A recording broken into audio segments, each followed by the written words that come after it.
Let me welcome you to the Cornerstone Conference Center. I'm Pastor Jim Franklin, the senior pastor here at Cornerstone, and on behalf of the congregation, we want to welcome you here. We've really been looking forward to this event. I had the opportunity and privilege of attending the first one several months ago and was so impressed. I said, we need to do that downtown. Because, you know, if it's not done downtown, it's just not done. Isn't that right, Darius? If it's not done downtown, it's just not done, right? Right, yeah. With all the stuff that Granville's doing around here, we're very thankful. But we are glad that you are here today. Let me just give you a few housekeeping. The restrooms are located through the doors at the back if you need to utilize those. And again, we are so happy that you are here today. As I said, when we saw the first presentation, we were so impressed and said we need to do that here. This message is so important. It must get out. And that's why Cornerstone has decided to join with the Islamic Center here at Fresno in hosting this event tonight. So let me turn you over to our MC for tonight, and that is Darius Assemi. Darius? Thank you, Pastor Franklin. On behalf of the Islamic Cultural Center, it's an honor and a privilege to be here amongst you this evening. Before we start, I'd like to read a quote from the Psalms of Islam. My Lord, replace for me the animosity of the people of hatred with love, the envy of the people of insolence with affection, the suspicion of the people of righteousness with trust, the enmity of those close with friendship, the disrespect of womb relatives with devotion, the abandonment of relatives with help, the attachment of flatterers with love set right, the rejection of fellows with generous friendliness, and the bitterness of the fear of wrongdoers with the sweetness of security. Now it's my pleasure to introduce to you our great panel, and I'm going to start from my left, our District Attorney Lisa Smithcamp,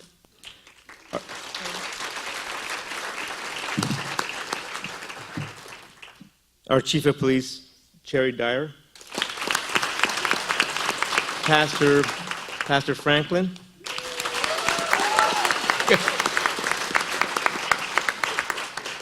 Imam Ali Qazvini of the Islamic Cultural Center,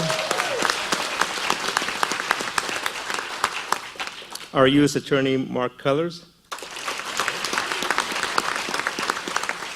Rabbi Rick Warner of Temple Beth Israel, and our FBI District Director Marty Robinson.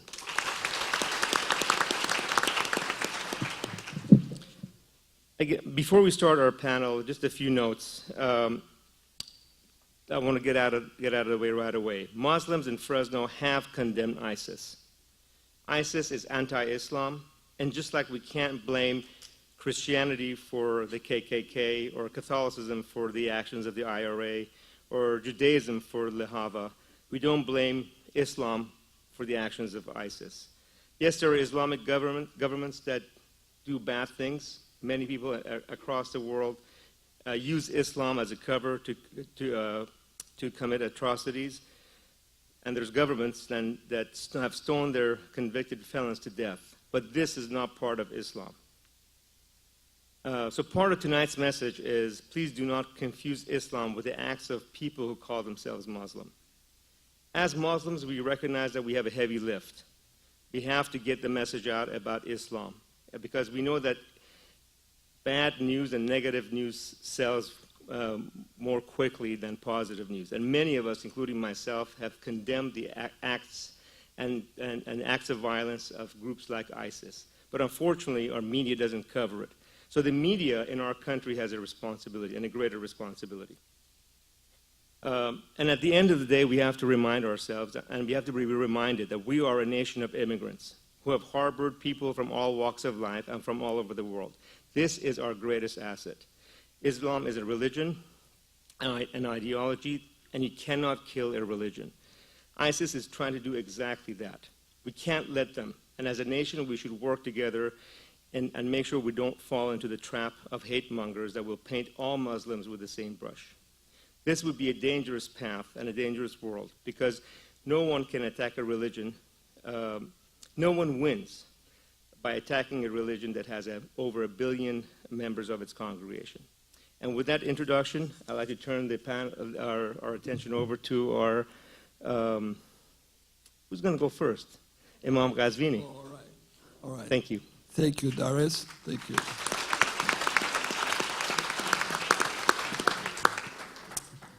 Assalamu alaikum and peace be with you.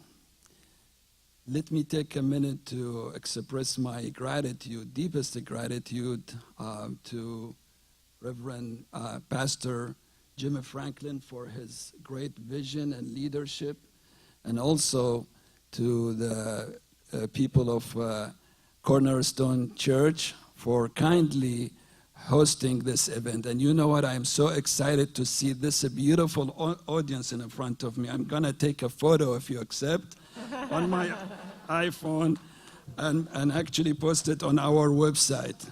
Beautiful, diverse. Congratulations for such a beautiful congregation and members of your community. Today I am here not because I am the Imam of the Islamic Cultural Center, but because I am your neighbor, American Muslim, with many of my community members who are here today. We come here today with a message of greeting and love. We are your neighbors, we are your fellow Americans. We go through the same challenges. I just told Pastor Franklin this morning, most probably we shop at the same grocery stores. Our kids go to the same schools. We watch the same movies. We go to the same movie theaters. We like selfies. And we shop at places that most of us show up at the same. And God forbids if we become sick, we most probably are going to go to the same hospitals. This is why I would like to thank you for opening up your doors to your friends and your neighbors to come and greet you, and you greet them.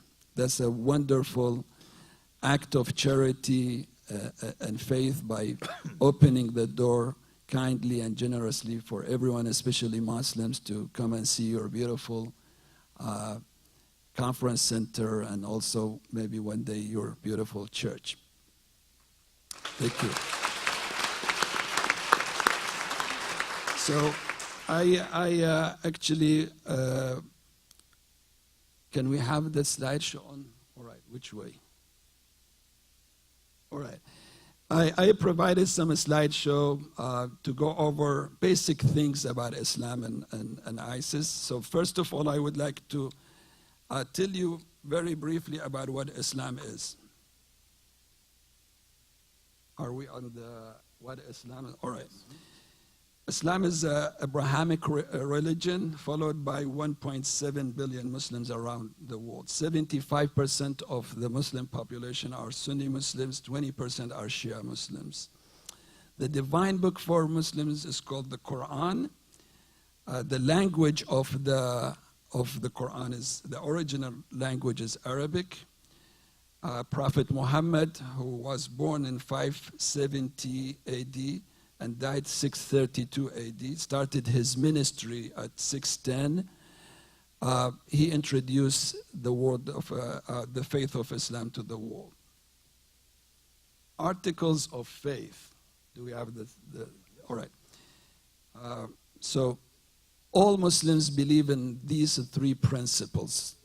No differences. Believing in one God, the creator of the universe, the source of all good things. Also believing in the prophets, especially prophets mentioned in the Old Testament and the New Testament. Special respect for Jesus and his mother, mentioned so many times in the Quran. And finally, believing in the day of judgment, when everyone will be resurrected and face the judgment by God. What do Muslims practice? First of all, it's prayer, 5 times praying during the day, then fasting for 1 month during the month of Ramadan, then also almsgiving, two kinds of almsgiving. On the end of this month of fasting, everyone has to give about 3 pounds of their major food on the day of Eid. And in addition to that, Sunni Muslims pay 2.5% of their annual income as charity. Shia Muslims pay 20% of what is remaining from their income at the end of the year. Also, another practice is pilgrimage for those who can afford the trip to go to Mecca. What is ISIS? ISIS is an abbreviation of Islamic State in Iraq and Syria. We believe it is neither state, neither Islamic. A political organization that is pursuing a political agenda born from the terrorist organization Al-Qaeda, led by a group of ex-army soldiers and officers, Saddam army officers, including the head of this organization, Abu Bakr al-Baghdadi. They adopt terror tactics and creating fear and achieving their goals. Kidnapping, beheadings, suicide bombing, so on and so forth. How many follow this group? The estimate is about 30,000 people. Where they get their money from? Individual donations from some countries, especially from Qatar, Saudi Arabia, Kuwait, and United Arab Emirates. They also are able to sell oil, smuggling oil. They get ransom out of kidnapping and selling stolen artifacts, seizing banks, and also charging taxes.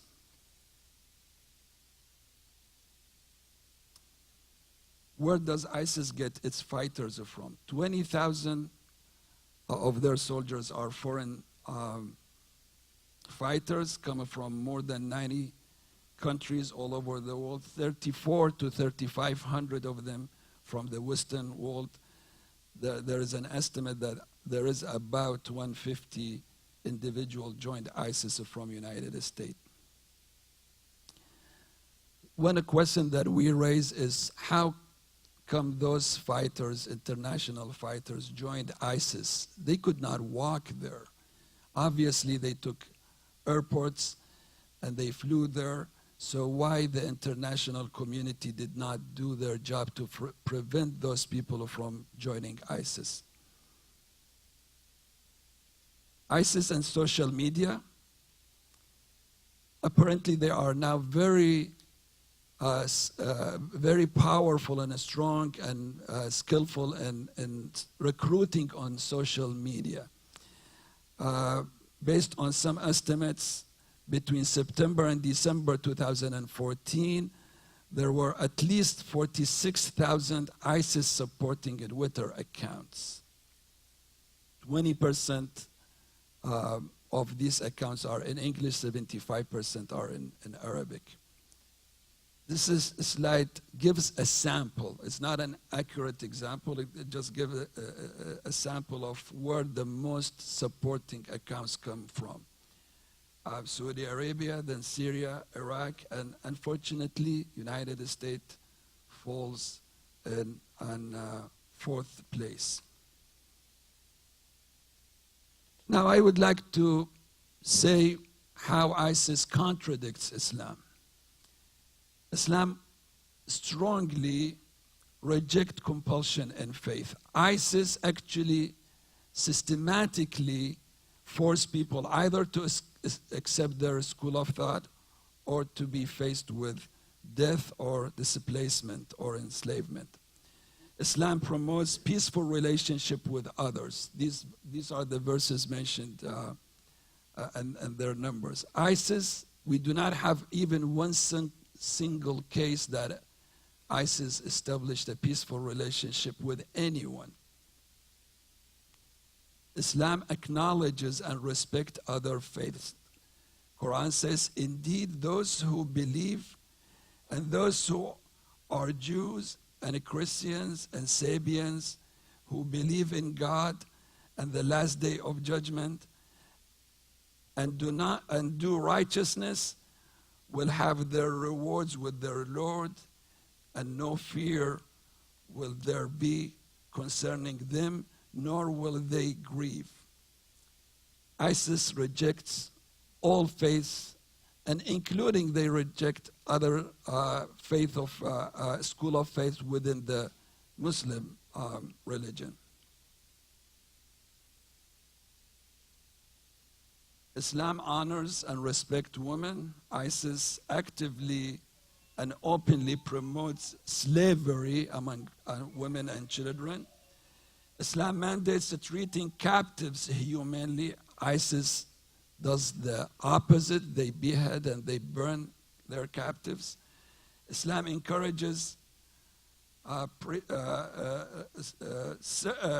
protecting heritage and antiquities.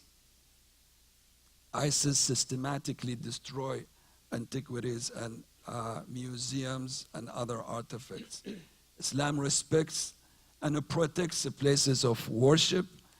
ISIS destroys places of worship. This is just an example, and we are concluding in maybe 2 minutes. This is Temple Balshamin. Was built about 200 years ago in the city of Palmyra in Syria. ISIS got control of that area, and this is what happened to that place. They destroyed it totally. Also, ISIS burned one of the oldest churches in Iraq, 1,800 years old. They burned it down. That's a photo. So as a conclusion, ISIS does not act according to the faith of Islam. It actually violates the tenets of Islam. ISIS does not represent Muslims. Most of its victims are Muslims. Mainstream Muslims have continuously denounced ISIS and condemned its acts. Your Muslim neighbors reject ISIS as much as everyone does. ISIS is the enemy of all. The world needs to be united in fighting this terrorist organization. Right now, no holds barred. For those who are deceived by ISIS, whether they are Muslims or non-Muslims, we say, do not be fooled by ISIS propaganda. ISIS is an evil organization. Thank you very much.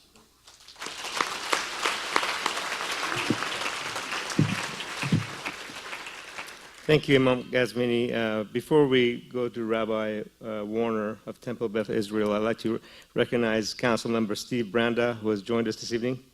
Council Member. Thank you. Rabbi. Thank you. And thanks as well to Pastor Franklin and Cornerstone for hosting us, as well as for this whole group to assemble again for this purpose. It dawned on me as the Imam was speaking how sad it is and how angry it makes me that you need to even have this PowerPoint. This is a community, the Islamic community I know here spends so much time working to better the community in which we live, and clearly there was time spent preparing this PowerPoint to explain to people, unfortunately, that these are two different things. It really angers me that that is a necessity in today's world. I see one way of looking at religion. There are many ways of looking at religion, but one way of looking at religion is like a tool or a tool chest. It's there to fix things. It's there to make the world better. You can take the tools, you can use them to improve and build, or you can use them for destructive purposes. And when they're used for destructive purposes, they're used wrong. When I was little, my parents gave me a tool set. I was really little, and I decided to carve my initials in the garage floor with the chisel. My dad found this and took away my tool set until I was ready to use them properly. It would be really nice if someone would take the tools away from ISIS, because they clearly do not know how to use them. The death and destruction is disgusting. It's absolutely disgusting. And it occurs to me that the need to destroy these ancient temples, the need to destroy people who don't disagree with you, is a sign that what you believe in is weak. If my faith is so weak that I have to destroy the other to prove myself, then my faith is not worthwhile. I spend a good amount of time here at the Islamic Center and churches, and it in no way diminishes my belief in my religion. In fact, it strengthens it, because my religion I see as one of the many lenses with which we see truth and beauty. We see that same light through different lenses, and we come together to work on it. Extremists of any cloth, whether it's through religion or political means, destroy the world for everyone. I'm gratified that what we have predominantly in our region, we'll hear from law enforcement and Department of Justice about some of the things that we should be concerned about, but one of the reasons that we all come together is to show people not only how much we enjoy coming together, but that we honestly are partners in working together. I came to Fresno not so long ago, and I was so gratified to find already before me one of the leaders in our community for working together is the Imam, and Reza at the Islamic Center, and many others.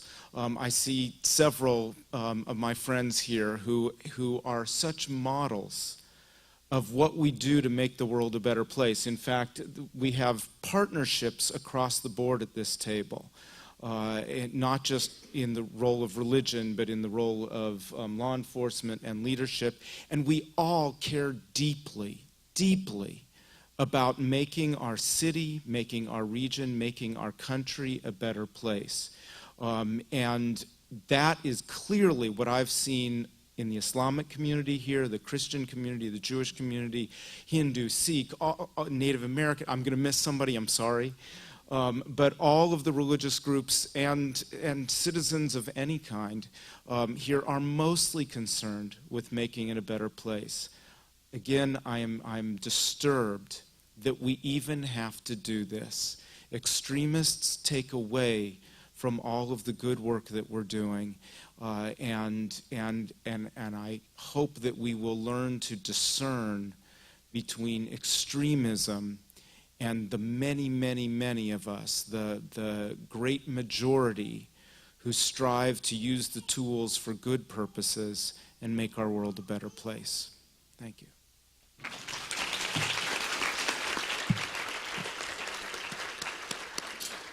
Thank you, Rabbi. Great words. And part of our goals as an Islamic and Muslim community is to make sure nobody in our backyards, at least here in Fresno County, gets radicalized. And that's really part of our responsibility as Muslims. And that in collaboration with law enforcement. And it's so important for government and law enforcement not to paint all Muslims with the same brush. And I think that's why one of the reasons we have members of law enforcement here this evening. I'd like to turn the microphone over to Mark Cullors of U.S. Attorney's Office. All right. Hello. Thank you for having me here. Ben Wagner's name was on the dais up here. He is the United States Attorney. He oversees the whole Eastern District. I am they call an assistant U.S. attorney, and I'm chief of the Fresno office, which oversees the Fresno and Bakersfield U.S. Attorney's Office, the federal prosecutors for the Justice Department. So I oversee about 22 federal prosecutors here in Fresno and 2 in Bakersfield. So thank you for having me here. I'm looking out over the audience, and I think what I wish I would see more of are people under 21. Because, no offense, but because that's who we are trying to reach. That is the target population. If we're here to talk about ISIS, you know, the radicalization of our youth is what's of a concern to the Justice Department, and I think I can speak for the FBI is also a concern for the FBI. So we, as a community and as adults in our communities, in our churches, and in our mosques, in our temples, need to make sure that our youth are engaged in our communities. We need to make sure that they are, I'm not concerned about the 18-year-old or the 20-year-old or the 22-year-old who comes to church or comes to temple or comes to the mosque. I'm concerned about the one who doesn't. The one who stays at home in his room or her room and is online, who had a recent perhaps breakup with a boyfriend or a girlfriend, who's getting bad grades in school when their mom and dad expects them to go to college, and all of a sudden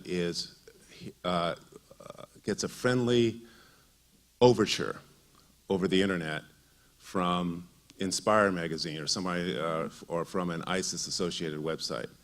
That's how radicalization begins.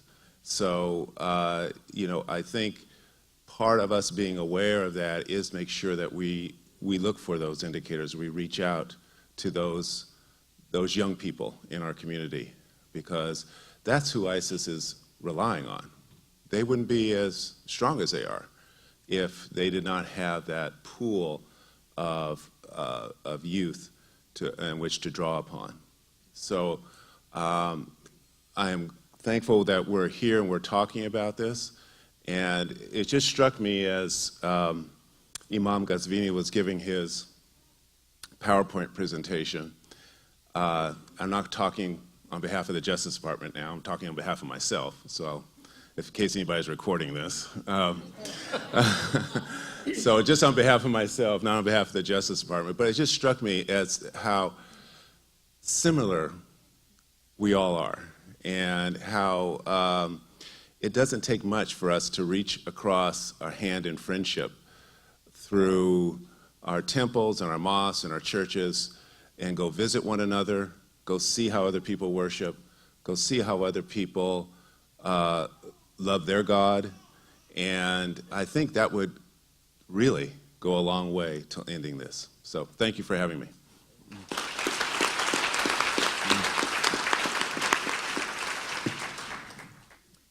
Thank you, Mark, and to Marty Robinson, our District Director of FBI. And maybe one question is, what specifically can Muslims in Fresno County do to help prevent radicalization?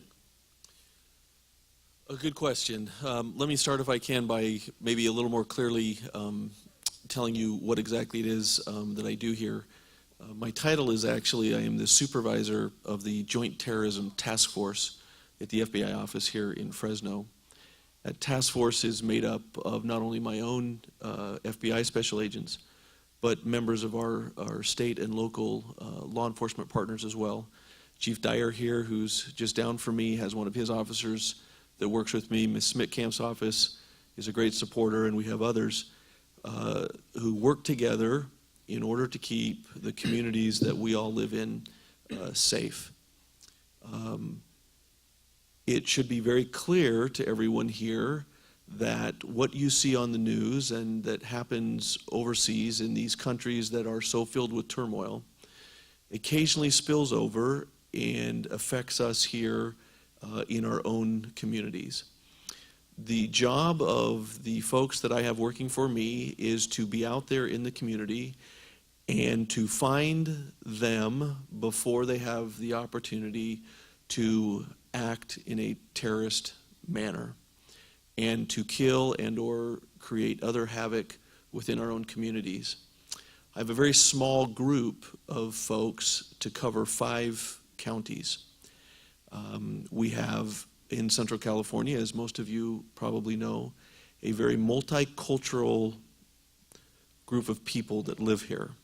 We have people from all over the world that live amongst us. And we have those that also travel here from other countries.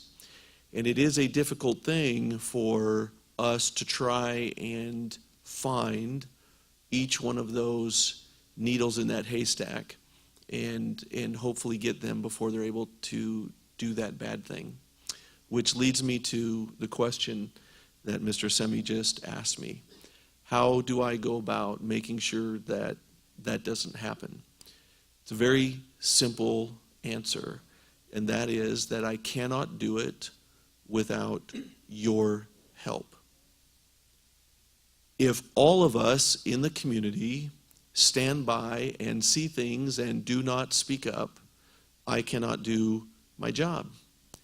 I have between 10 and 12 individuals to cover 5 counties. How in the world could I have those individuals everywhere in 5 counties? I can't. And so I need your help. Well, that sounds easy, but it's actually hard. Why is it hard? Because I'm asking you to call me when your son seems odd or is participating in odd behavior. That's not easy. What father or mother wants to call law enforcement and turn their son in or report something their son or their daughter may be doing? Who wants to call and turn in their brother or sister or a member of their congregation? And so what happens is we try and see the best, and we try and find reasons that it's okay or that it's not going to be bad or whatever it is we do in our mind, because we don't want to be that person that makes that report because we feel we'll be the one responsible for somebody going to jail or losing their job or any number of things. But I'm asking you to find a way to be brave when it's necessary and to make that call and to let us know. Now, I don't know what other questions I might get here this evening. The majority of our work, as you can imagine, I'm not at liberty to talk about tonight in a setting such as this. But I want you to know that it was this year, much earlier in the year, that one day I did get a call from a very good citizen doing their job, and that call stopped a young lady as she was about to get on a plane and fly to a country where terrorism is a daily activity. It took a brave mom and dad to make that call. And so in answer to Mr. Asemi's question, we in my office, in coordination with our other law enforcement partners, cannot do it without the community's help. So I ask you tonight to be brave. Now, I'm going to say this though, don't go crazy on me. Just because you have a Middle Eastern neighbor who just so happens to park his car in the driveway backwards does not mean you have to call me. Reza down here parks his car backwards every day, and I've never known him to do anything bad yet. So I say that to have a little fun, but I want to say that because I don't want you to also go too crazy on me and become suspicious of everyone around you that just looks different or acts different.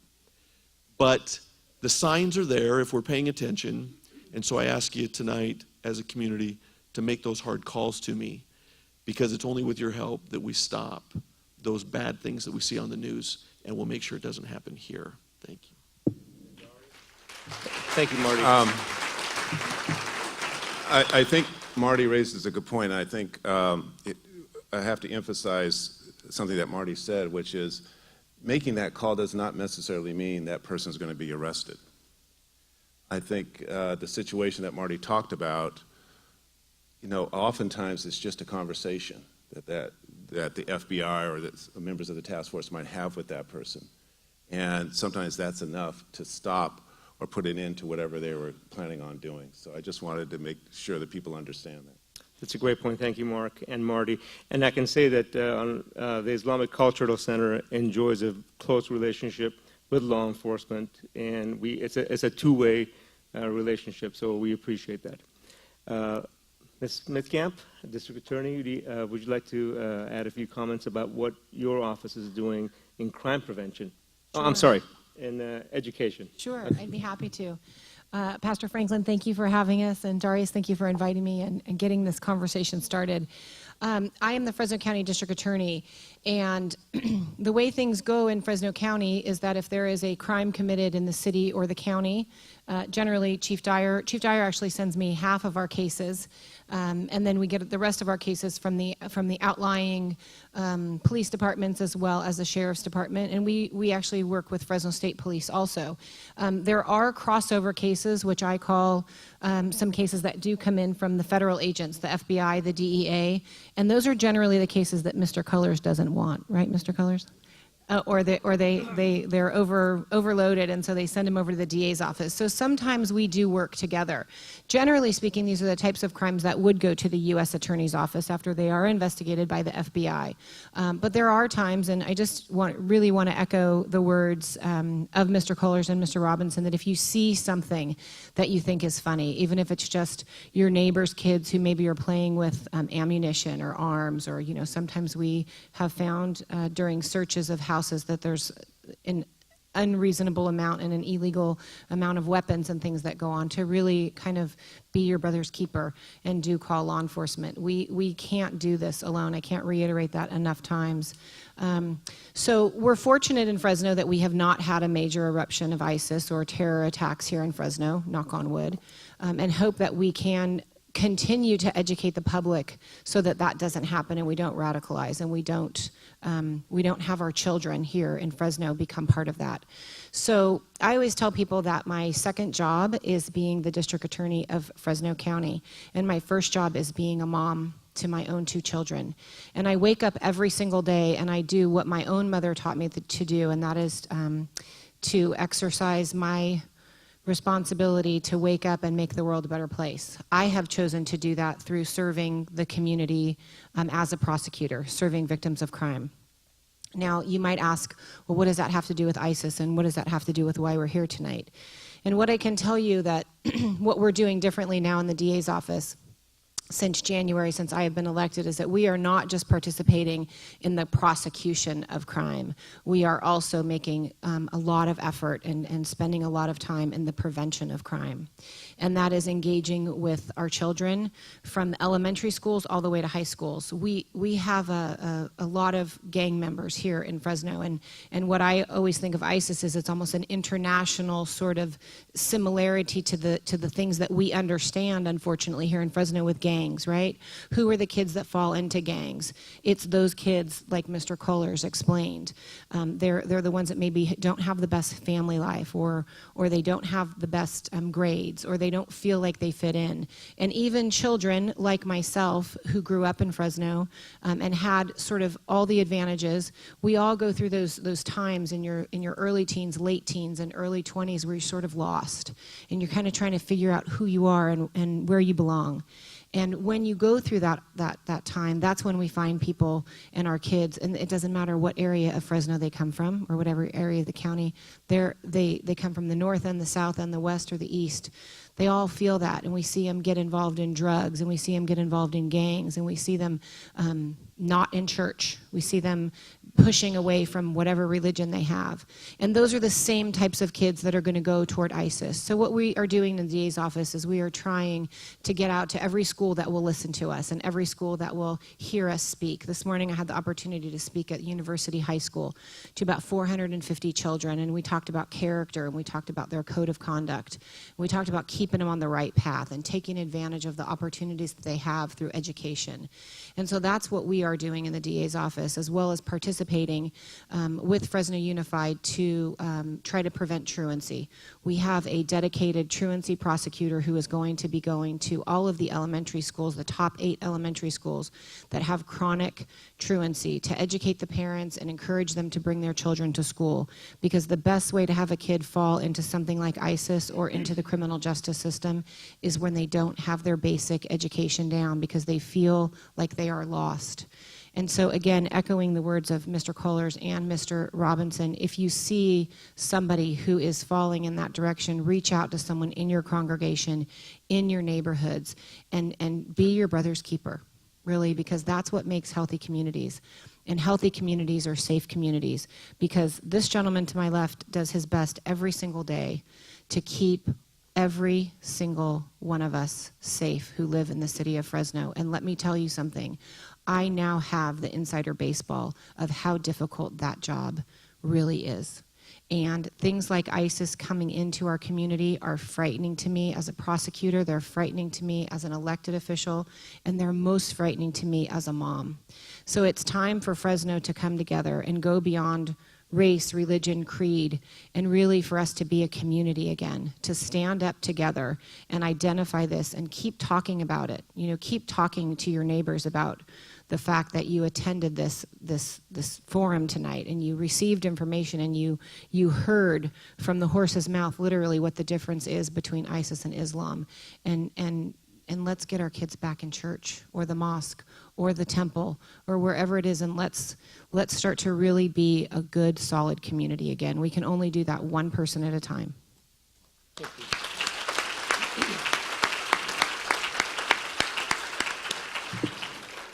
Thank you, District Attorney Smith-Camp. Now turn it over to Chief Dyer, who has a limited budget.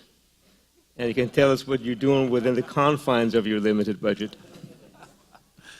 I wish I had your budget, Darius.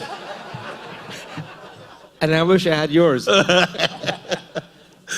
All righty, well, thank you. Thank you for the opportunity, Darius. Thank you for putting this on, and Pastor Franklin, Imam, thank you for allowing me to be a part of this panel. You know, shortly after September 11th, 2001, I was introduced to individuals over at the Islamic Culture Center by a friend of mine who was working for the FBI, Tom Knowles, and wanted me to get to know some of the folks that were there for a good reason. And so I had the opportunity to meet many of the people there and have established some lasting friendships with the people at the Islamic Culture Center. I've been there many times since then. And a few weeks ago, the U.S. Attorney's Office put on a workshop that allowed for law enforcement, members of the community, and the Muslim community to come together for the purpose of furthering those relationships and just opening up a dialogue about ISIS, about terrorism, about young people being recruited by ISIS. And it was a really good workshop. We spent all day on a Saturday. And one of the things that I took away from that was being able to hear from so many of the people there from the Muslim community of the impact that labeling has had on them. In that they get labeled and painted with this broad brush simply because of the fact that they are Muslim, of being terrorist, of being associated with ISIS. And we in law enforcement know that not to be true.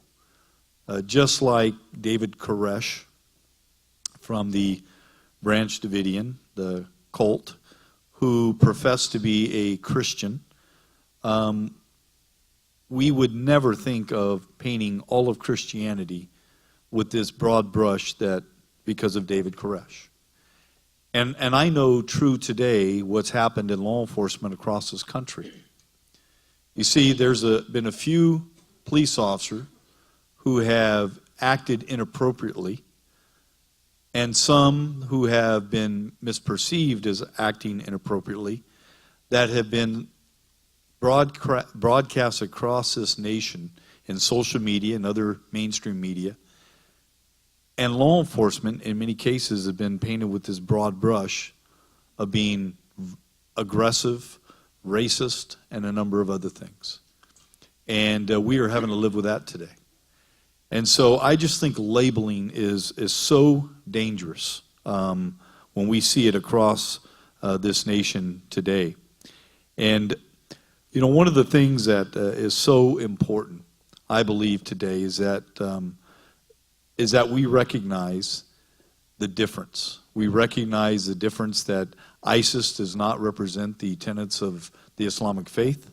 We know that to be true.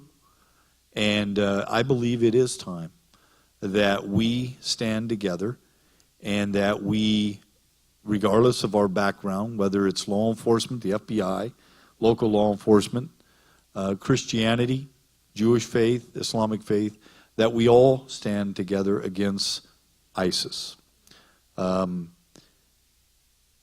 Recently, I wanted to end with this. There was a, you heard from my counterpart over there at the FBI about the importance of calling us in local law enforcement or calling the FBI if you see something suspicious, if you suspect something.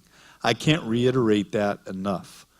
You know, recently we had someone call our department from a church because two Middle Eastern gentlemen walked into a church and started asking a lot of questions.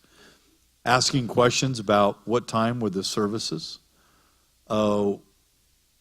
what was the time of their largest service, and a few other questions that really caused some people to be nervous. And they contacted us.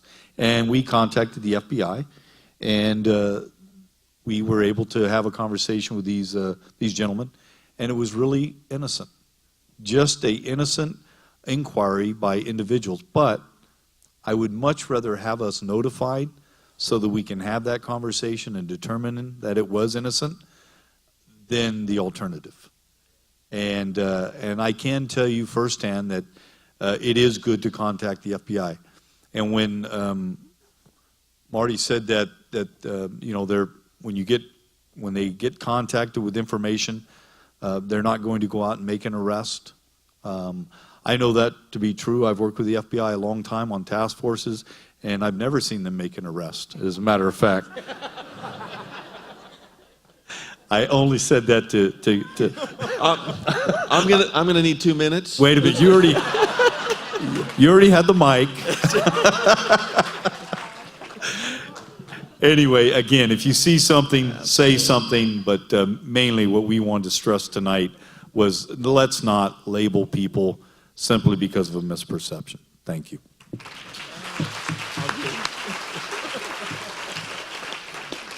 Thank you, Chief. Marty, rebuttal? In the parking lot after. Great. Pastor Franklin, by the way, once Pastor Franklin makes his comments, then we'll open it up to the crowd for a Q&A. Pastor Franklin? So a pastor, a rabbi, and a mom walk into a church. I've been saying that line all day. I just love that. You know, you look out over this crowd tonight and you see the diversity. Fresno is a very diverse population. Our nation thrives on our diversity, that we truly are a melting pot that comes from all over this world. That's what has made America. I'm a Native American. I'm a card-carrying member of the Cherokee Nation, so I'm one of the first ones that were here, and all you other guys just came in after us, okay? But no doubt, that is the strength of this nation, is our diversity. And we celebrate that.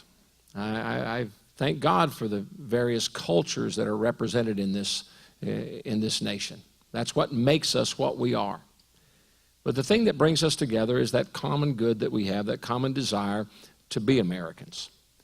And I think, unfortunately, today we are to the point now that we are more concentrating on what we were than what we've become. That we are looking now more at how we have things different than what we have in common. And as long as we concentrate on our differences, it will always separate us. Our differences are to be celebrated. Again, I have nothing against anybody who has an accent. for obvious reasons. Somebody's already asked me while I was here tonight, "You're not from around here, are you?" And I said, "No, I am bilingual. I speak English and Okie, so I have two languages there." Our diversity is our strength, but unfortunately we have concentrated too much on what we have different instead of what we have in common. And when we do that, we polarize one another because we are different. Well, you look different, you act different, you got a different speech, you're from a different part of the world or whatever. We need to start celebrating that instead of allowing that to separate us. Because the thing that I have found is I'm more engaged with people of other cultures and of other backgrounds. It does not take away from me. It only adds to me.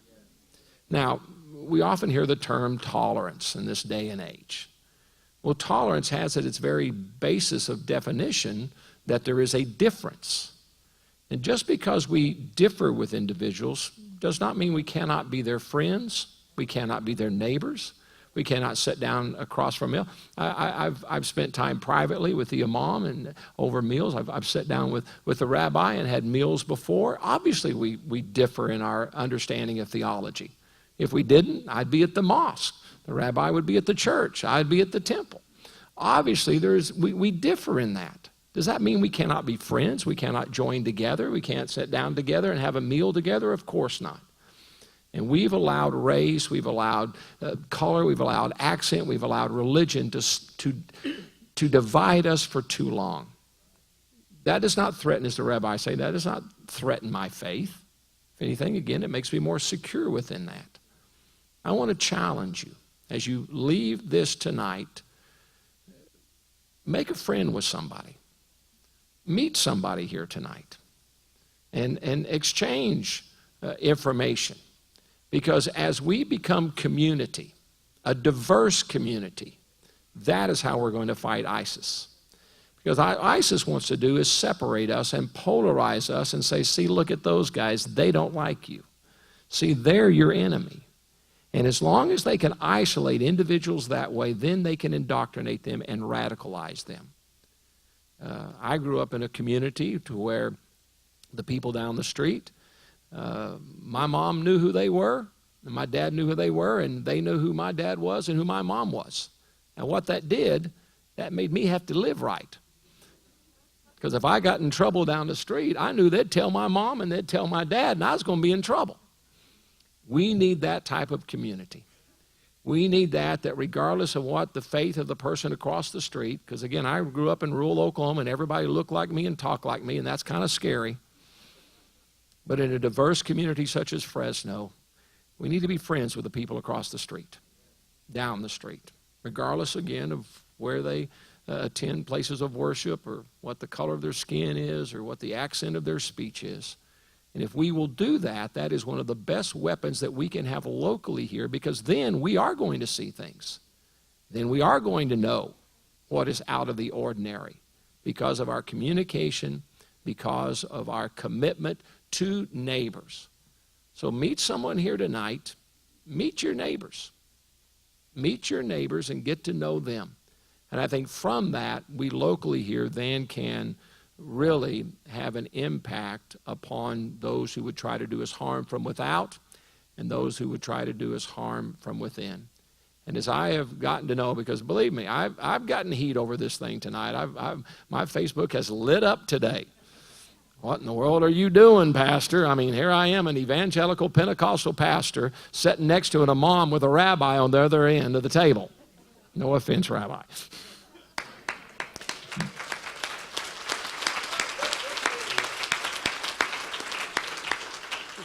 These are my neighbors. These are my friends. And if we will get back to that first, because again, where I started, we're Americans, then that's where we are going to be stronger because of our diversity instead of separated because of it. I'm very thankful and very, very humbled by the attendance tonight, and I am very glad to call these men that are on this stage and ladies. My friend, I thank God for law enforcement. Let me just say one last thing. I was talking on the radio today because that's my other side job.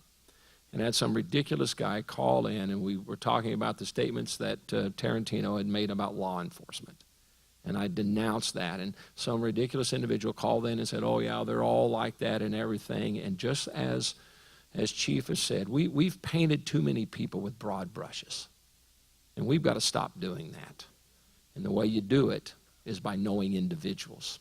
Because when they say, all those Muslims, I say, oh, no. I'm friends with the imam. Oh, no. I have several friends that are Muslims. No. I can tell you right now, well, those Jews, no, wait a minute. The rabbi's my friend. I have Jewish friends. No, you can't do that. Them black people. Well, no, wait a minute. I've got several friends of mine that are black, and it's them white people. I have very few white people friends, I can tell you that right now. And I'm they kind of get me on that. I'm a little nervous about them too, so I kind of agree there. But I think you get my point, is when we come together, we're a lot stronger than when we're separate.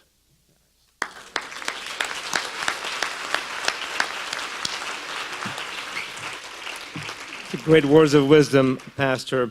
But here's actually what happened. A rabbi, an imam, and a pastor went to a bar.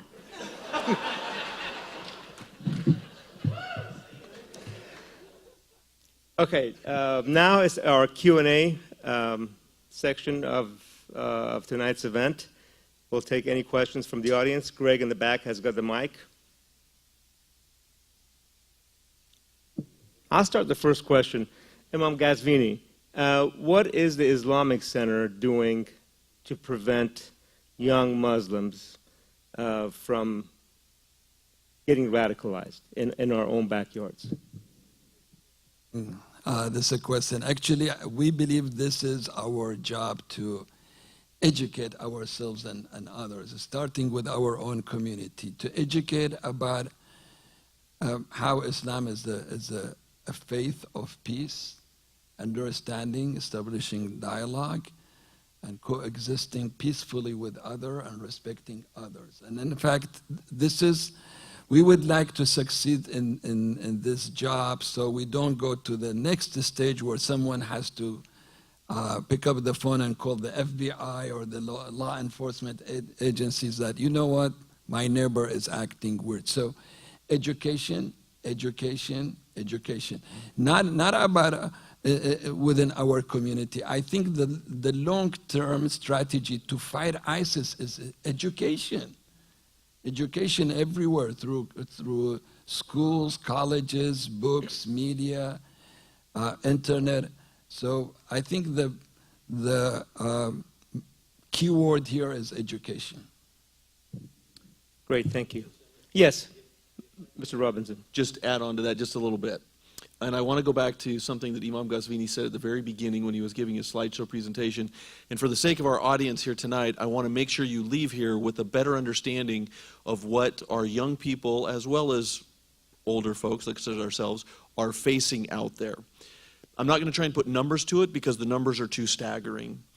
As Imam Ghazvini said earlier, these terrorist organizations, ISIS being one of them, is putting out on a daily basis a massive amount of rhetoric and propaganda that is as easy to access as opening your computer or your iPad or your smartphone. It is violent in nature, it is terrible in its message, and it's pervasive, and it never ceases and never ends. We live in a world today that is facing a lot of issues and problems. Young people today face a world much different than many of us grew up in. It can be depressing. We have too many kids growing up in families that have problems, that are broken, financial issues, and the many other things that we could spend time talking about. These young people and others go looking for answers to their questions and run across this information. They then latch onto it because they have gaps in their lives, and that's what we need to stop. It's an immense problem that the imam and all of us have, and that is to counter this message, because it's when they grab onto that message that they bring that home. I want you all to know right now that in the past, these terrorist organizations would say, come over here and help us. Travel overseas and come join us. Would you like to know what the message is now? What keeps me up at night now? The message being pushed out every single day is, We don't need you here. Tomorrow, kill now. Find a law enforcement officer, a soldier, or whoever, and just kill now, kill where you are in your hometown. That's the message that's going out right now. That's why it's so important, as we've tried to share tonight a little bit, is we must not only become our neighbors, friends with our neighbors, but we must speak up. I just want to make sure that we leave here tonight knowing the immensity and the strength of this altar message that's coming out and how much work we have to do to try and counter that message. Great points, Marty. Part of the challenge we also face is that we know that kids in an early age that are exposed to trauma, repeated trauma, can grow up taking on violent acts. So I'm glad to see Fresno County, First Five, the District Attorney's Office, law enforcement, and local government come together to address early childhood education, which is such an important part of our prevention and crime prevention policies here in Fresno County. Question? Yes.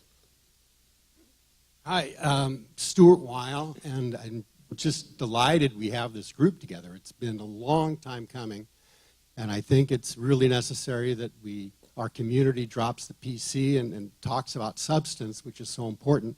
And I got a couple of questions. One is, do the Imam and the FBI and the police chief, do you meet with the various heads of mosques in the community on a regular basis to find out how they're doing? And can we expect to see some of the other imams on the podium to find out their view on things? And the next thing is, on your PowerPoint you showed verses of the Quran showing what ISIS is and how they're going against Islam, and I understand that. But I read almost every day articles written by Memory. Memory is an organization which translates Arabic and Farsi and different languages into English, so we know what's going on in the whole world. And every day we read about imams from different parts of the world using the Quran to entice people to come to ISIS. And this happens, I mean, hundreds of them, thousands of them, probably millions of imams are spewing this, using the Quran to entice people to come in and join ISIS. And what does ISIS do? It's basically there. People are coming from all over the world joining ISIS to kill the apostate, which is the Shiite. And they're coming basically to kill you. And so I can understand how the Shiites would be so against having ISIS. I mean, it's a terrible organization. But having said that, there's another organization called Hezbollah. And Hezbollah uses the same verses in the Quran to describe that they should go and kill Jews. And we also hear that from the supreme leader of the Iranian nation, that they will wipe the Jewish state off the map. So I want to know, how do you reconcile the two different groups, one ISIS and the other Hezbollah, one Shiite and one Sunni, and how those verses in the Quran, why some of them would be good and why some of them would be bad? All right, let me answer my part, and then maybe Chief and others will talk about how they met with other imams. Yeah.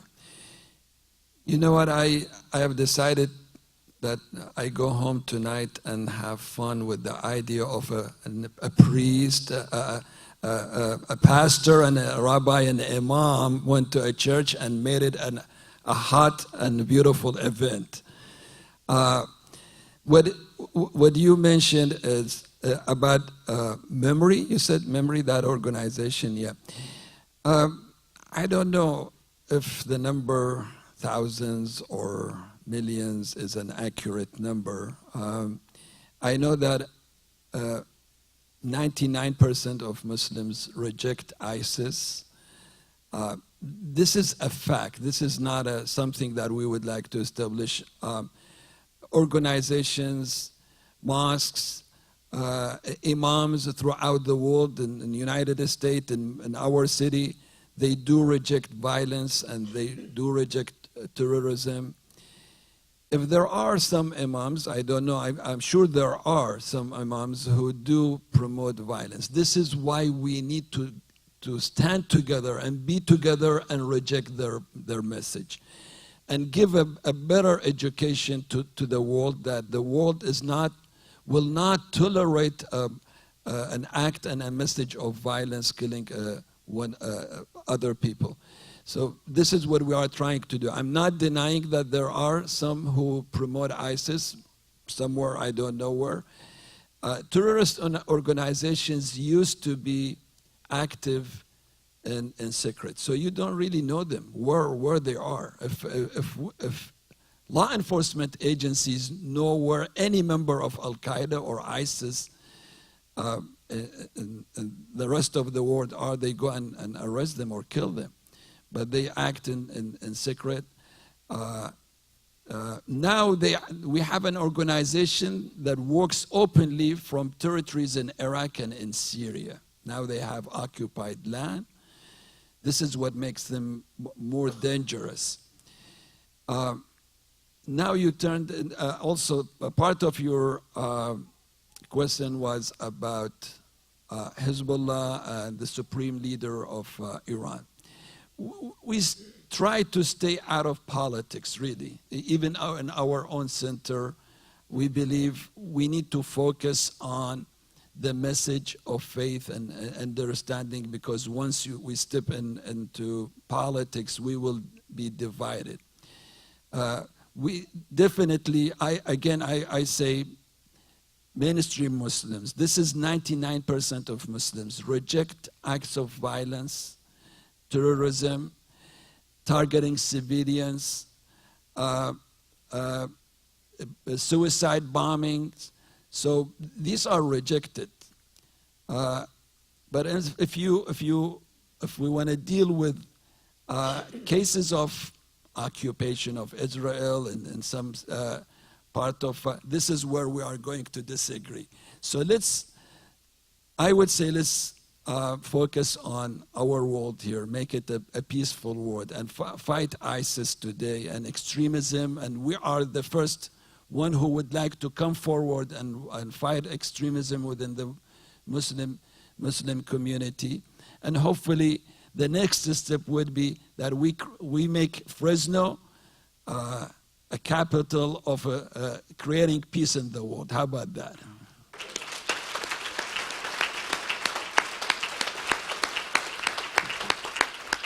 And part of our challenge, Steve, as Muslims, is if you look around you tonight, we have one member of the media. I think I see, is that KC24? Thank you for being here. That's our challenge. As Muslims, we get up and denounce these acts of violence on a regular basis. I know the Islamic Cultural Center does. I've been on many radio shows denouncing acts of violence by Muslims, by anybody throughout the world, especially Muslims, but we don't get the coverage. It's not sexy enough, right? When we get up in the morning and talk about a violent act, it's going to be front page of every newspaper. But these kinds of events, just look around you. We have one member of the media, and everybody was invited. So our media has a responsibility to get this message out as well. I hope that most of you tweet tonight, put this on your Facebook about the message that you heard this evening, so that to inspire our media to show up at future events. Maybe another word about meeting with other imams in town, because they did have a meeting, so sure. Yeah, the workshop that we had that was put on by the U.S. Attorney's Office, all of the imams were present for the entire day, and along with other religious leaders. And we had a lot of our youth that were there as well. So we got to hear their perspective and really develop some good relationships and to understand each other's concerns. But most of all, it was for the purpose of preventing, or at least making sure that we do not have our youth recruited into terrorist organizations like ISIS.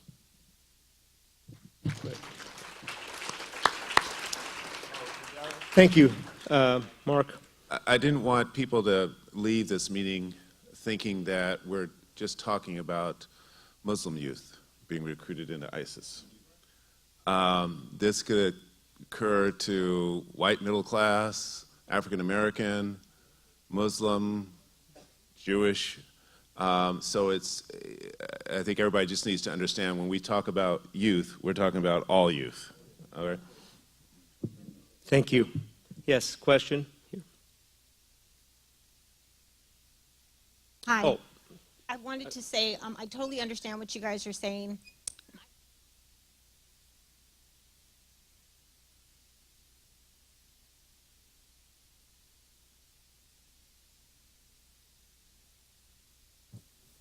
We can hear you. Go ahead.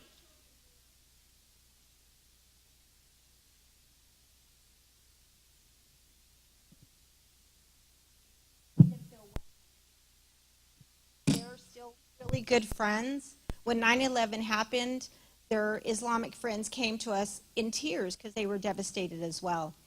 But letting them know each other at a little age, they're still very good friends. There's nothing to fear. It's the fear we put in our children of them to be afraid, and vice versa.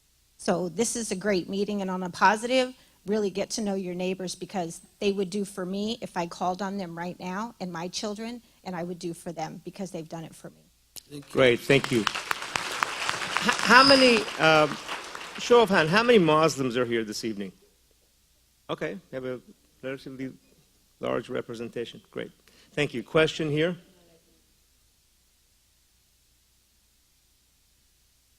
Hi, my name is Riyad Munji. I have 2 points I would like to make.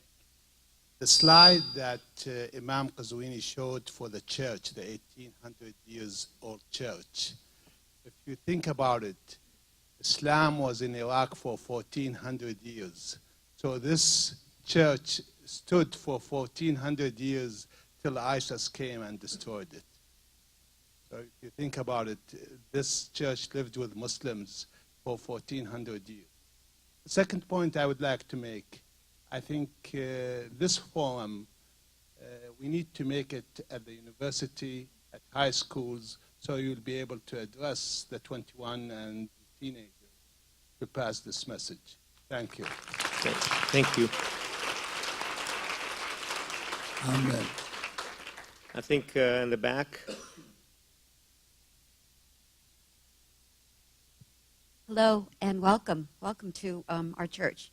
This question is for Mr. Imam and Mr. Rabbi. I've seen so many different slides of how you pray in the mosques. The men come together and they pray, and also for the Jewish nation, where you have the men that go at the wall and they're praying there. My question is, here in our community, we have our First Lady that grooms, trains, and disciples the women of God. And so I've not seen the women in your culture in that area. So what I'm asking is, if any, what role do the women play in your religion? Well, Rabbi, Go ahead. I'd like to invite you and invite everyone to come and join us. Our weekly service is on Friday at noon. It's a working day, unfortunately, but if you get time, just come and join us. I'm proud to say that in our center, we have a kind of a unique center. Our board, actually, at one time, we had a chairwoman, chairing the board of trustees at the Islamic Center. At a time, we had a vice chair. Half of my board are ladies, which is I am proud of. They are always there to help and volunteers. So this is the model that we would like to promote. Women are half of our society in number, but in fact, they are the bosses there. We at home, at the center, everywhere. So we would like to promote this model of having men and women shoulder to shoulder, bearing the responsibility. of community building, serving the community, and serving others. So I'm really proud of the model that we are introducing in my own community and many other communities like us. If in any country that this model is not established yet, then it's our job to promote that. Hopefully, with the help of the world, we can achieve this goal. And you are really welcome to come and attend and see how we pray at our center, and maybe also attend one of our board meetings so you get to know the role of ladies in our community. Rabbi.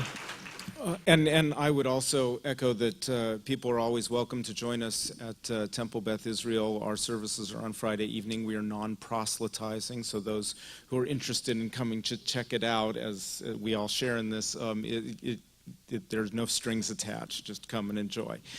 I'm sorry my wife is not able to be with us here this evening, as she is also a rabbi, and her work often takes her out of town, as in addition to being a rabbi, she's president of one of Judaism's professional organizations nationally. I will be meeting up with her tomorrow at the conference of the Union for Reform Judaism, which is the Reform movement of Judaism is the largest denomination in North America by far of the various different movements. And in the Reform movement of Judaism, women and men are completely equal. There is no, there are obvious distinctions, but not when it comes to status and profession and such. So, for example, our professional organization for the rabbis, the current president is a woman. The incoming chair, lay chair of our national organization will be a woman as well. So in both locally and nationally, internationally, in Reform Judaism, it's equal. In conservative, Reconstructionist, renewal, humanist Judaism, they all have women rabbis. Orthodox Judaism does not. However, within Orthodox Judaism, they will tell you that the women's role is equally, if not more so, important. It's a more traditionalist model. But as I said, in North America, the Reform movement is by far the largest, and it's completely equal. Our services are mixed, so men and women sit alongside of each other, as opposed to Orthodox congregations where seating is separate, and they will tell you that is not for the purpose of discrimination. The traditional response is that women distract men from prayer. And therefore, which is often true, and therefore because men, according to traditional Judaism, are the ones obligated to pray at certain times, they don't wish to have that distraction. That is not the case for Judaism outside of Orthodoxy. Thank you, Rabbi. We have, I think, 5 minutes left, so I'm going to take 2 very brief questions and then closing remarks from our panel. What is the role of the hadith? What is the role of hadith in Islam? Well, I'm probably not saying it right. Imam, a very brief answer. What is the role of hadith? The question is, what is the role of hadith? All right. In If Islam? I understood your question, what is the role of hadith is another word for the sayings and the sayings of Prophet Muhammad. So in our religious practices, we have the first source is the Quran, called the divine book for Muslims is called the Quran. And then after the Quran comes the role of the sayings of the Prophet. It's a tradition, what we call it, is a tradition. The Quran is basically all Muslims agree on every single verse that is on the Quran. When it comes to hadith, the collection of the hadiths that we do have is not everything authentic. So there is a process to distinguish between what is authentic original of the sayings of the Prophet and what is non-authentic. The authentic one does play a role in our religious practice. Thank you, Imam. Councilmember Brandow, and then in the back.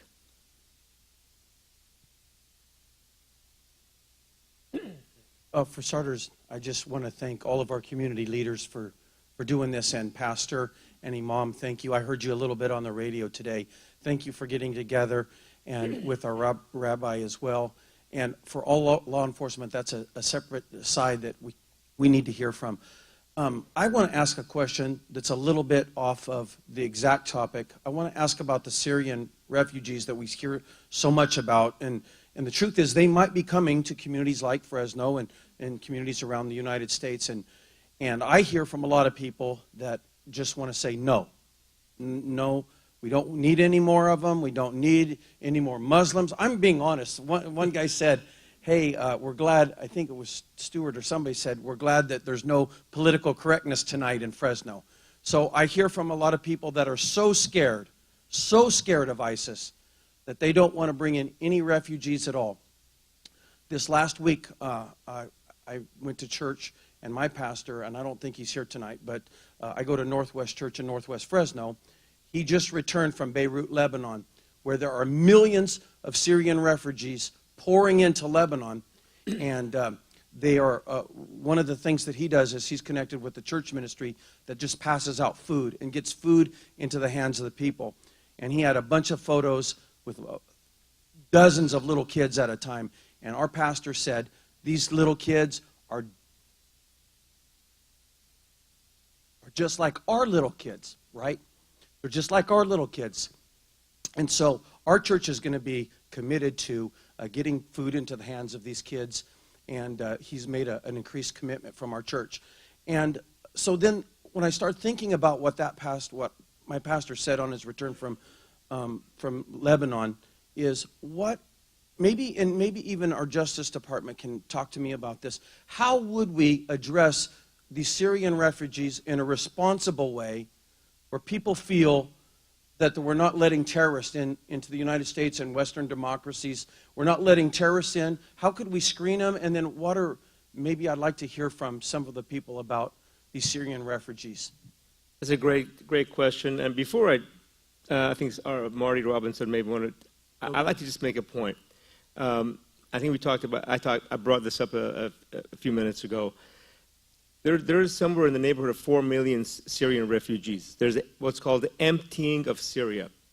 What we do know is as these kids that are fleeing their country get exposed to repeated trauma and are around violence, just fleeing their country, they're growing up around bombings and bloodshed and their family members getting killed.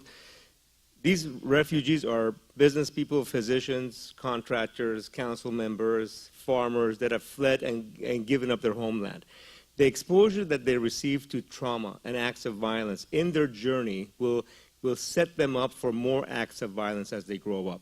So the sooner we deal and address this refugee issue, this is my own perspective, I'm not representing anybody on this stage, the sooner we address this refugee issue as a globe, as a world, the sooner we can get to a peaceful solution and make sure none of them get radicalized. If you grow up around bloodshed, bombings, killings, whether it's in Fresno, in parts of Fresno, or it's in Syria, it's going to be much easier for you to pull the trigger as you grow up.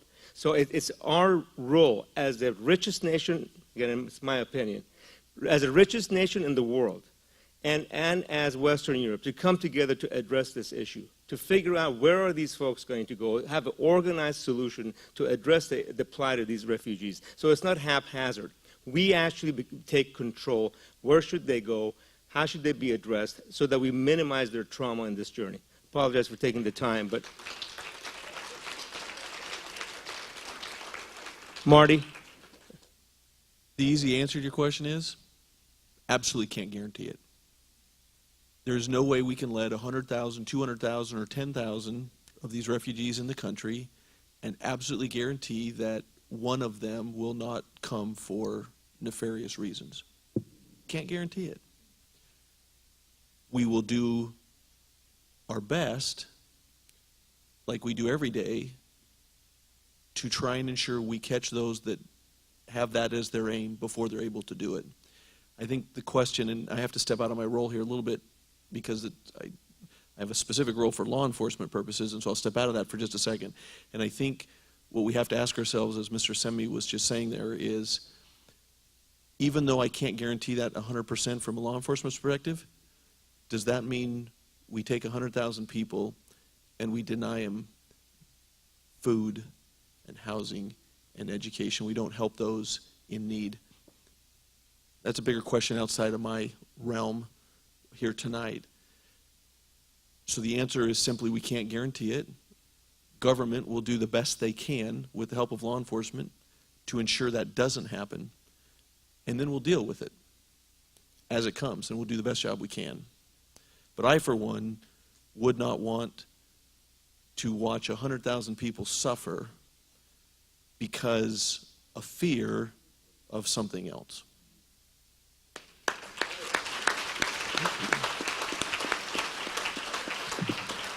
Mark, did you want to add anything to that?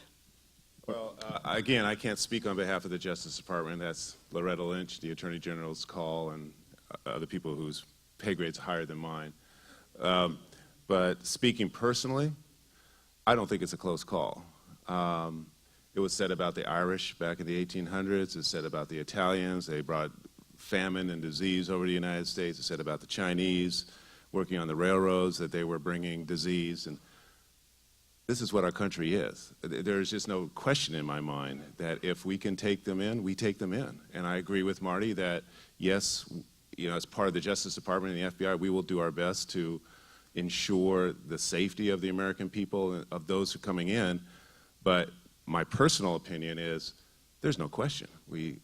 People are suffering. They want to come to the United States. They should be able to come to the United States. We're the greatest country in the world. That's what made us great.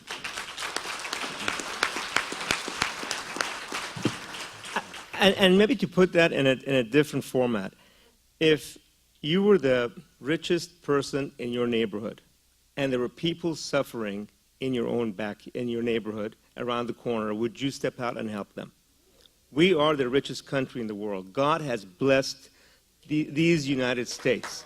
That's why so many of us give up our home, our country, and pack up and come to this beautiful land. And I'm a proud immigrant. And I'm a proud American, and I'm proud to say that our country has opened its doors time and again and time and again. And as Mr. Cullors and Marty said earlier, that's part of the strength of this country. And if you look at countries that don't allow immigration, Japan is a great example. They have a zero birth rate, and they have a dwindling population. So think about what happens when your customers disappear. You have less customers tomorrow than next year, and next year you're going to have less customers than today. 5 years from now, you're going to have substantially less customers. That creates all kinds of havoc for those of us that are in business, whether it's in the business of law enforcement, education, or farming, or building homes. You have less demand in your products on a regular basis. So, one of the things we have to understand about the issue that sometimes I think we confuse with immigration, we are to reach out and help those that are in need. But when we talk about these, remember we're talking about refugees. They're not making the choice to immigrate to the United States. They are being driven out of their land. They are being victimized. They are being murdered. They're not choosing to leave their homeland. They would love to be back in their own homeland. They are victims. Thus, we reach out to them. But just as in the analogy that Darius gave, if my neighbor down the street was in need, but now let's really put it in the proper perspective. If there were villains that were coming in and seizing his home and destroying his home and destroying his children and taking his belongings and then driving him down the street, yes, I'm going to take him in. I'm going to provide for him. But I guess I'm going to use every bit of my resources that I have to say, we're going to go get those bad guys, and we're going to put you back in your house because that's your house, and you belong in your house. And I'm going to take care of you till you can get there, but I'm going to restore you back to your house because that's where you want to be. And so I think in the aspect of the refugees, yes, I mean, as a Christian, of course, we're going to reach out. We're going to help people with their need. We don't see starving children. But the problem is ISIS.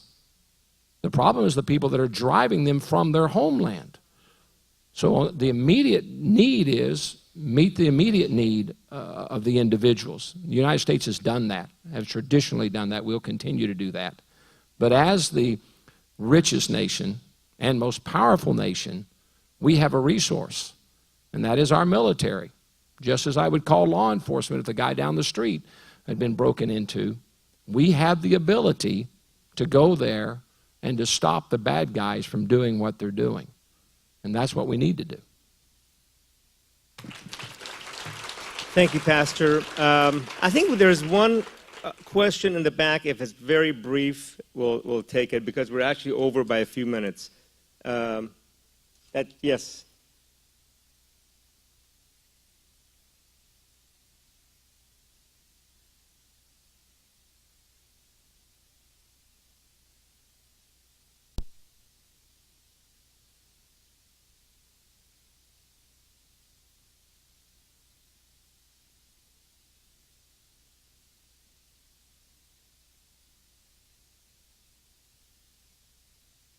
It's okay. It's up. Let's get you a mic. We're going to have an interactive audience. That's great.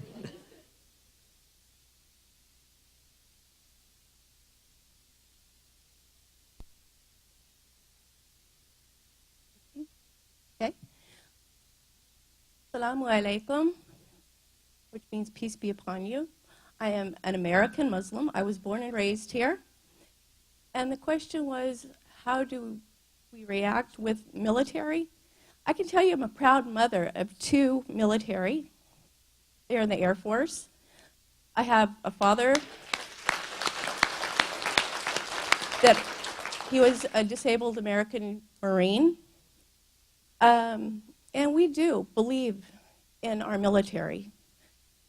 We believe in wounded warriors, which I'm a proud part of. And I also have family in Iraq. I have family in Kuwait. A lot of people that are, my background is very diverse. I have Christians, I have Jewish, I have Muslim, Sunni, and Shia in my family, and I'm very proud of all of them.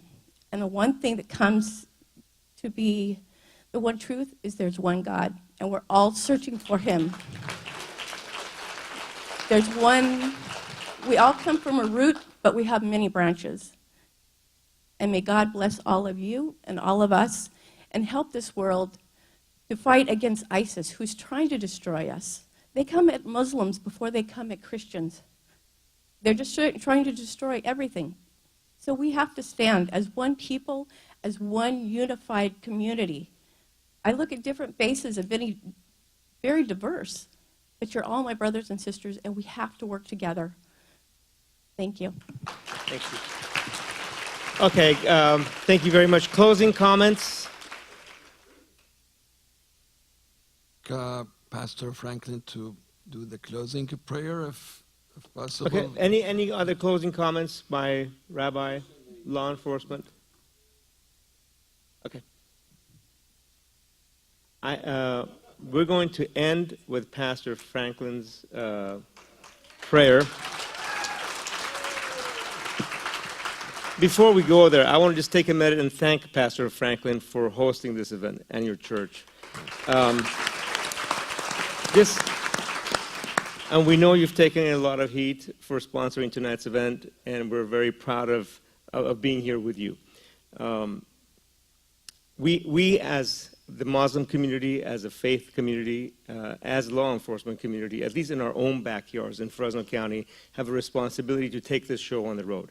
And Pastor, you were the first to step up and invite us to your home. So we were very proud of that. We were very, very proud to be here. And we hope that you've started a trend, that this is the beginning of many churches and congregations and temples and mosques hosting these types of events so we can get this message out time and again to make sure that ISIS and criminal activity does not appear in our own backyards. So thank you, Pastor. Thank you for being here. Thank you to every member of our panel. Lisa Smith-Camp, Jerry Dyer, Imam Ghazvini, Mark Cullors, Rabbi Weiner, and Marty Robinson. Pastor, you want to end? Right. Just on the sake of equal time, our services are Sunday morning.